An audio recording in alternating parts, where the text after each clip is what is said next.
Welcome to Angela's Kitchen Garden, where I grow my own organic fruit, vegetables and cut flowers. I've come down to the plot today to do some weeding and to just sort things out. I'm not going to get it all done today, but I'm going to have to get on with that over the next couple of days, and then I'll go back to putting in my lawn edging along my fence line. So I'll show you what I've been doing today. So I've been weeding my strawberry bed and my other fruit bed here, and along here I've weeded where my Swiss chard is. I still need to weed where my lettuces are, so there are a couple of weeds in there. And then what I'm going to do, I've got the tray with the lettuces in over there, and where the ones didn't take because I planted them when it was quite hot, I'm just going to fill in the gaps so that they can get going as well.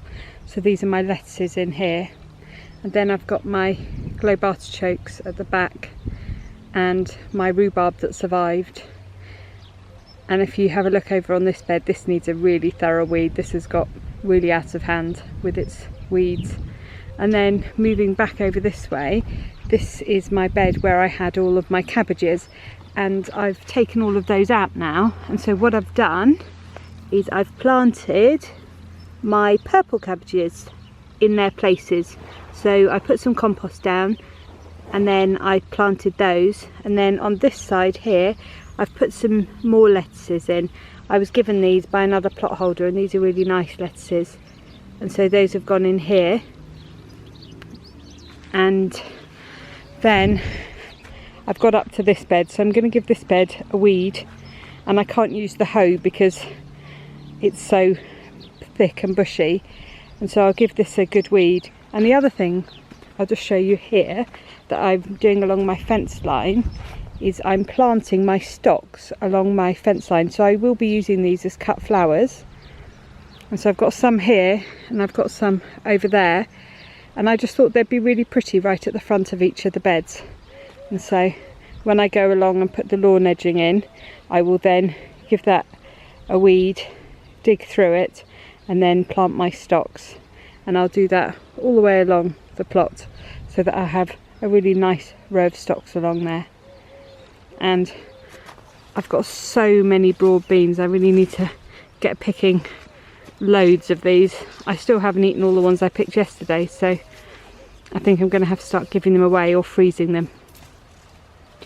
And so I think next year maybe I'll plant sort of half this quantity, because it was quite a lot for us to get through a full bed, 11 foot by 4 foot, so it's 4 rows that I've got in here of broad beans, and there are just loads.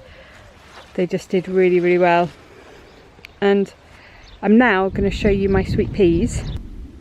So this here is my sweet pea, and I'm growing these with the cordon method this year, and so I'm just tying them on all the way up, just one single stem, and I'm pinching out all of the tendrils from the ends of the leaves.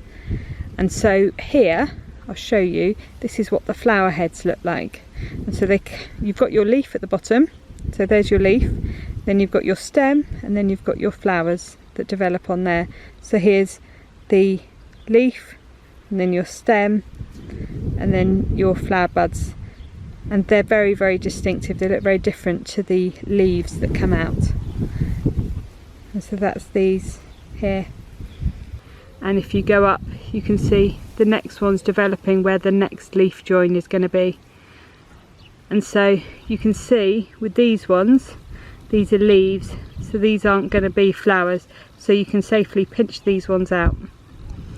But you need to leave the flower stems on, because you want to get as many flowers as you can from this single stem. And so I'm going to go down and pinch these out, and I will tie these on as well today.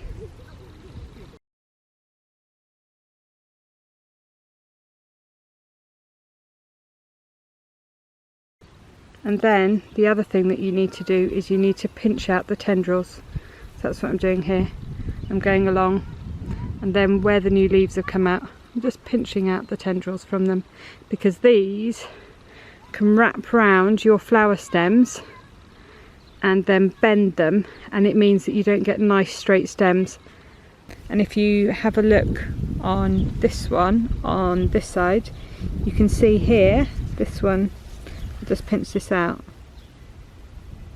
you can see that these have got little mini leaves on it, so these are safe to pinch out because you can tell that they're not going to develop into the flower buds. And then hopefully, as it's getting a bit higher up, these ones will actually develop into little flower buds so that I can get loads and loads of flowers, and quite a few of them now are developing flowers on them, so I should get a really nice selection of these soon.